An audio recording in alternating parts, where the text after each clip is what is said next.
А можно написать стихи без слов? Когда бывает говорить не хочется, когда млеет тишина и мир из снов, когда уют, тепло, частичка творчества. Как рассказать без слов, что тишина рассказывала ночью под луною, и то, как затаилась глубина внутри, в душе, наедине с собою.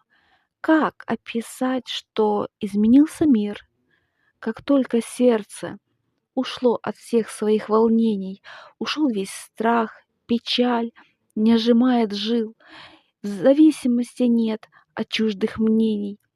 Все это тишина, и сердце трепет от радости, свободы и полет, где утихает все, и птицы, щебет, которая в уме гнездо больше не вьет. Как написать без слов, когда уютно, и душу обнимает теплота? А надо ли слова? В спокойствии не нужно. Когда выходной душа себе взяла.